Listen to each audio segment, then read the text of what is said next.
Oh Señor Jesús.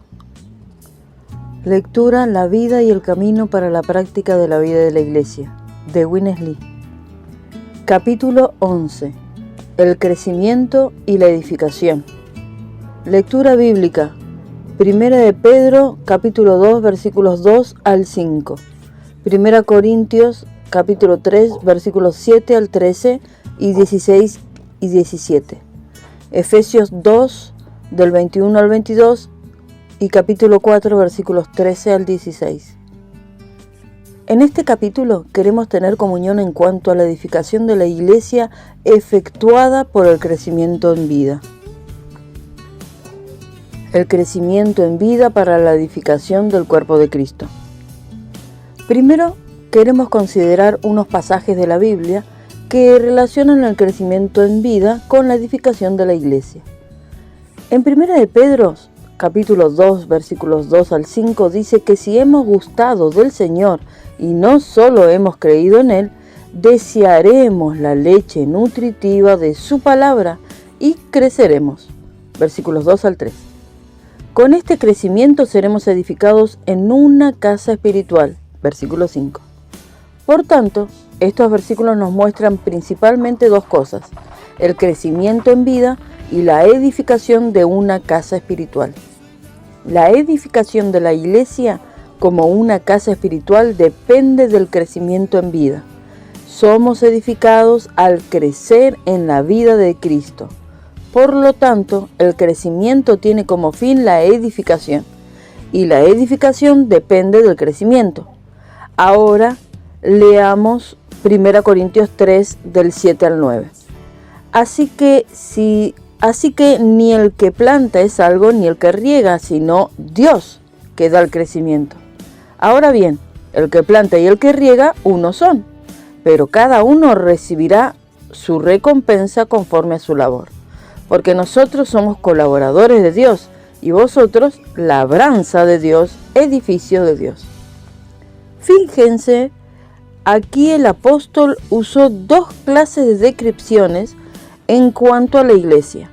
Primero, comparó la Iglesia con la tierra labrada de Dios, su labranza, su plantación, su agricultura. Luego, comparó la Iglesia con el edificio de Dios, con la tierra cultivada, la labranza, se necesita el crecimiento. Con el edificio o la casa se necesita la edificación. Los versículos del 10 al 13 nos muestran qué clase de materiales se debe usar para edificar.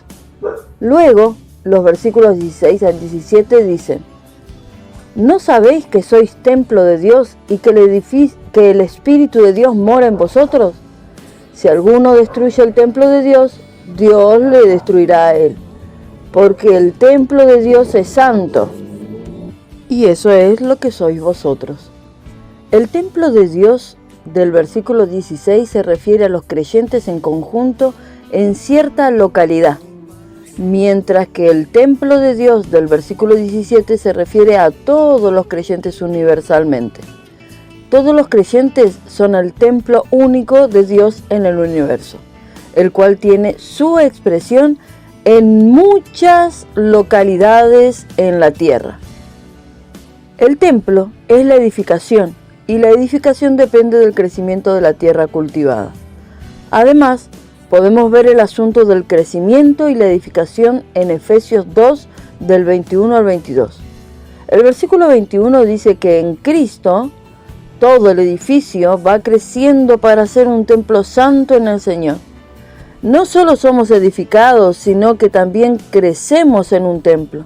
Luego, el versículo 22 dice: en quien vosotros también sois juntamente edificados para morada de Dios en el Espíritu. Una vez más, vemos que la edificación de la Iglesia como morada de Dios depende del crecimiento en vida. Luego, en Efesios 4, del 13 al 16, vemos de nuevo que la edificación depende del crecimiento. El versículo 13 dice: hasta que todos lleguemos a la unidad de la fe y del pleno conocimiento del Hijo de Dios, a un hombre de plena madurez, a la medida de la estatura de la plenitud de Cristo. El versículo 14 sigue para decir que ya no seamos niños. Ya no somos niños porque hemos crecido. El versículo 15 dice, sino que asidos a la verdad en amor, crezcamos en todo en aquel que es la cabeza, Cristo. Tenemos que crecer en Cristo, quien es la cabeza del cuerpo. Luego el versículo 16 nos dice que la cabeza, Cristo, todo el cuerpo, causa el crecimiento del cuerpo para la edificación de sí mismo en amor. En breve, este pasaje nos muestra que el crecimiento del cuerpo, la iglesia, depende del crecimiento de vida en Cristo. La necesidad de tener la visión de la meta de Dios.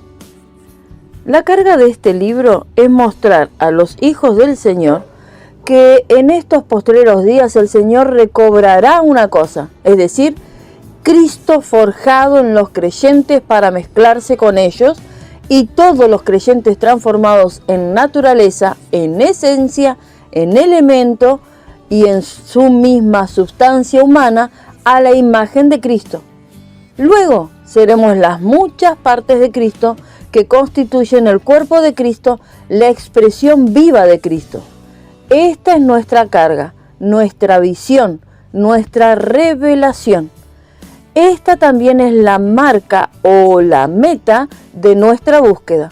Las personas religiosas nos dicen que nosotros, los seres humanos, necesitamos una religión. Están equivocados. Lo que necesitamos es Cristo. Cristo es el centro y Cristo es el todo. Cristo es la esperanza de gloria dentro de nosotros. Colosenses 1:27. Como la vida que nos transforma. Él nos transforma de día en día, cambiándonos de una persona terrenal a una persona celestial. Cuando seamos completamente transformados desde el interior hasta el exterior, desde nuestro espíritu hasta nuestra mente, parte emotiva y voluntad, seremos los miembros vivos de Cristo. Luego, espontáneamente creceremos juntos. Cristo está en nosotros y nos transforma para hacernos crecer juntos. Entonces seremos el cuerpo en realidad. Así que el cuerpo es edificado por el crecimiento en vida. ¿Piensa usted que podemos reunirnos para edificar la iglesia discutiendo? ¿Piensa que algunos hermanos pueden edificar la iglesia estando de acuerdo en ciertos asuntos? Tal vez ahora estemos de acuerdo después de una discusión larga. Pero tengo miedo de que después de un rato algo salga de uno que contradiga al otro. Luego pelearemos y tendremos una discusión. Si hacemos esto, formamos un cuerpo religioso u organizamos una iglesia, entre ascuas, cristiana. Esto no es edificación del cuerpo de Cristo. La iglesia, como el cuerpo de Cristo, crece en Cristo y llega a ser Cristo. Usted tiene que crecer y yo tengo que crecer. Cuanto más crezcamos, más seremos edificados juntos. Esta edificación no viene con la organización, sino con el crecimiento en la vida. La meta de Dios, su objetivo, no consiste meramente en hacernos buenas personas. La meta de Dios es hacernos una parte de Cristo. Para esto no necesitamos muchas enseñanzas doctrinales. Lo que necesitamos es crecer. Debemos entender que Cristo, como aquel que vive en el Espíritu maravilloso que vive en nosotros, necesitamos tener contacto con Él. ¿Ha visto usted esta visión en cuanto a la meta de Dios? Sugiero que después de leer este capítulo, pase tiempo con el Señor. Ore genuinamente delante de Él y pídale que le muestre su meta, su objetivo. Puede orar así: Señor, revélame este asunto y abre mis ojos para que tengan una visión, para que tenga una revelación en cuanto a tu cuerpo, en cuanto a tu meta, tu objetivo. Debe orar así por lo menos una vez y cuanto más, mejor. Hace muchos años oré por este asunto durante mucho tiempo, día tras día. Cada día tuve una oración viva delante del Señor. Señor, abre mis ojos para que vea tu propósito, tu objetivo, tu meta. He estudiado la palabra muchos años, pero no conozco tu propósito, tu objetivo, tu meta en el universo. Señor, revélame esto. Abre mis ojos para que vea. Alabo al Señor porque Él respondió a mi oración. En cierta ocasión fui llevado al entendimiento en cuanto al propósito eterno de Dios. Algo real me fue claramente revelado. No puedo negar que vi algo. Amén. La necesidad de tener la visión de la meta de Dios. Después de eso, necesita consagrarse definitivamente y nuevamente ante el Señor. En Romanos 12, antes de llegar a la verdad del cuerpo, el apóstol nos exhortó a consagrarnos en sacrificio vivo a Dios para su propósito y meta. Versículo 1. Tal vez se haya ofrecido ya, pero necesita hacerlo de nuevo para poder entender la meta eterna de Dios. Si usted hace estas dos cosas, tiene una oración genuina delante del Señor y se consagra de nuevo a Él, tengo la plena certeza de que tendrá una visión clara en cuanto a usted mismo. Verá que su yo solo sirve para la muerte y la sepultura. Le será real la cruz de Cristo. Todo el tiempo percibirá que es puesto en la cruz y terminado por ella. No sirve para nada sino para ser crucificado. Al mismo tiempo, también percibirá que el Cristo todo inclusivo es real a usted y que vive y obra en usted, y lo sentirá, lo entenderá y lo conocerá. Luego será llevado a la realidad de Cristo como la vida, la luz y la ley de vida y la unción. Así que día tras día experimentará que algo vive, trabaja, se conduce, se mueve, ilumina, rige y unge dentro de usted todo el tiempo. Sabrá cómo cooperar con Cristo. No el Cristo objetivo de los cielos, sino el Cristo subjetivo que está en su espíritu y en su corazón. Además, siempre percibirá que es uno con Él. Mientras ora, Él ora en usted. Mientras camina, Él camina en usted. Al ir a ciertos lugares, Él va con usted y en usted. Siempre percibirá su presencia, no solo a su lado, sino dentro de usted, y sabrá cuál real es y cuán disponible está. Inconsciente y espontáneamente será transformado gradualmente en muchos aspectos, en su modo de pensar, en sus deseos, en sus emociones, en su intención, en su actitud y en todas sus partes internas. Será totalmente ocupado por Cristo, poseído por Él y lleno de Él.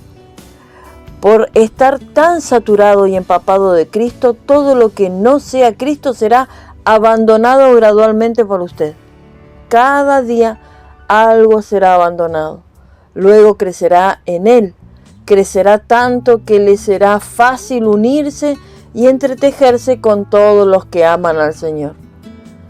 Con el tiempo tendrá la realidad del cuerpo de Cristo, la realidad de la vida de la iglesia. Hermanos y hermanas, pienso que he sugerido la mejor manera que nos puede ayudar a recibir la visión de la meta de Dios en cuanto a la edificación de la iglesia. Hermanos y hermanas, pienso que he sugerido la mejor manera que nos puede ayudar a recibir la visión de la meta de Dios en cuanto a la edificación de la iglesia. En breve, primero usted tiene que darse cuenta de que necesita morir. Si todavía vive, no hay vida de la iglesia. Tiene que ver que necesita ser crucificado y que ya fue crucificado. Romanos 6:6, Gálatas 2:20. En segundo lugar, tiene que entender que Cristo hoy no solo está en los cielos, sino que también está en usted para hacer todo para usted. Tercero, aprenda a acudir a Cristo y a tener contacto con Él por medio de la oración. No ore por su propio bien. Al contrario, ore en cuanto a Cristo y el cuerpo. Ore para que vea al Cristo vivo en usted. Al mismo tiempo, ofrézcase con propósito y definitivamente por este asunto. Dígale al Señor: Señor, estoy listo para tu propósito, para ti mismo, para experimentarte y para que tú seas real para mí. Cuarto, aprenda a mantener siempre una buena comunión con el Señor que está en usted. Coopere con Él y cuide de la unción interior. Estos 4 puntos son suficientes. Si los practica, muchas cosas maravillosas saldrán de usted. Nuestra necesidad de experimentar al Cristo vivo que mora en nosotros. Ahora quiero mencionar 3 categorías principales de lo que hace que los cristianos actuales duden. Primero, tenemos las formalidades del cristianismo, incluyendo las formas, los rituales, las regulaciones, etc. También tenemos las muchas enseñanzas y doctrinas. Finalmente tenemos los dones. Hermanos y hermanas, déjenme decirles humilde pero francamente que no necesitan ninguna forma, ritual, regulación, regla, precepto, constitución, etc. Lo que necesitan es el Cristo vivo. Entonces, ¿qué de las enseñanzas? No diría que no necesitan ninguna enseñanza. Sí, necesitan la enseñanza. Pero las enseñanzas tienen que ser algo para Cristo y algo de Cristo. Tienen que ayudarles a conocer a Cristo y a experimentarle. Ahora bien, en cuanto a los dones, diría que usted y yo necesitamos algunos dones. Pero debemos saber que los dones solo son dones, no son Cristo mismo. Los dones no sirven solo para ser dones, sino para Cristo. Todos los dones deben ayudarnos a conocer a Cristo, a conocer la vida y a experimentar a Cristo como vida. Ustedes no deben estar satisfechos con los dones. Los dones solo abren la puerta y preparan el camino para que vayamos a Cristo. Por lo tanto, lo que usted necesita hoy es el Cristo vivo. Cuando sea totalmente saturado, empapado, lleno, ocupado y poseído por Cristo, llegará a ser parte de Cristo y su misma persona será un don viviente. A donde quiera que vaya y donde quiera que esté, será una gran ayuda para la iglesia y para los hijos de Dios. Su persona será un verdadero ministerio de vida para los demás. Luego, el resultado automático será la vida de la iglesia. Hoy, lo que nosotros, el pueblo de Dios, necesitamos es el Cristo vivo que nos constituye y es forjado en nosotros a fin de que seamos una parte de Él. Esto es la meta de Dios, su objetivo, su propósito eterno. La lección más importante que debemos aprender es experimentar a Cristo como el Espíritu maravilloso que trabaja, rige y se mueve en nosotros. Necesitamos cuidar a Él. Una vez un hermano se me acercó y me dijo: hermano Lee, tengo que hablar con usted. Pero sabía en mi espíritu que él había venido a discutir conmigo. Así que le pregunté si en ese momento tenía la unción interior para hablar conmigo. Él respondió: para ser honesto con usted, no tengo la unción interior, pero de todos modos quiero hablar con usted. Muchas veces nosotros hemos hecho lo mismo. Sabemos que no tenemos la unción para hacer algo, pero de todas maneras queremos hacerlo. Esto es un problema. Muchas veces, incluso cuando está a punto de predicar el Evangelio, desobedece la unción interior. Y a veces, cuando ora, desobedece la unción interior. Dentro de usted, la unción le dice que ore por cierta cosa, pero no ora conforme a la unción. Más bien quiere orar en su propio modo. Cuanto más ora, más percibe que desobedece la unción. Una vez más, digo, ese es nuestro problema. Si todos simplemente cuidamos la unción interior, no habrá peleas, discusiones ni odio. Al contrario, habrá armonía, unanimidad, amor, unidad y la edificación entre nosotros. La edificación de la iglesia solo depende del crecimiento en vida, cuidando constantemente de la unción interior. Por tanto, necesitamos aprender a ejercitar nuestro espíritu para tomar a Cristo como nuestra vida y cooperar con la unción interior. De este modo, mantenemos una buena comunión con Él y somos uno con Él todo el tiempo. Olvidémonos de tantas cosas de nuestro trasfondo cristiano y seamos sencillos delante del Señor. Fuimos crucificados con Cristo y ya no vivimos nosotros, sino que Cristo vive en nosotros. Gálatas 2:20. Este Cristo vivo, como el Espíritu, está en no está lejos de nosotros, sino que está en nosotros. Él está disponible y es práctico. Se mueve en nosotros. Yo simplemente tengo comunión con Él y coopero con Él. Ahora puedo entender por qué A.B. Simpson en uno de sus himnos dijo: «Oh, qué dulce es morir con Cristo, al mundo, el mal y el yo. Oh, qué dulce es vivir con Cristo, mientras vive en mi interior». Himnos #30 coro. Así es en realidad. Es tan dulce morir con Cristo y es tan dulce vivir con Él. No se complique, sino sea sencillo. Si le hago muchas preguntas de esto y lo otro, temo que sea como un estudiante de seminario que ha sido complicado por muchos estudios. En el lejano oriente conocí a muchos creyentes que son completamente gentiles, que no tienen nada del cristianismo en su trasfondo. Después de ser llevados al Señor, son muy sencillos. Muchos son personas cultas, pero son maravillosamente sencillos. Es muy fácil ayudarles a conocer a Cristo. Que el Señor tenga misericordia de nosotros para que pongamos a un lado todo lo que de nuestro viejo trasfondo cristiano, y seamos sencillos y cooperemos con aquel que mora en nosotros, quien es viviente. Luego tendremos la verdadera vida cristiana y la verdadera vida de iglesia.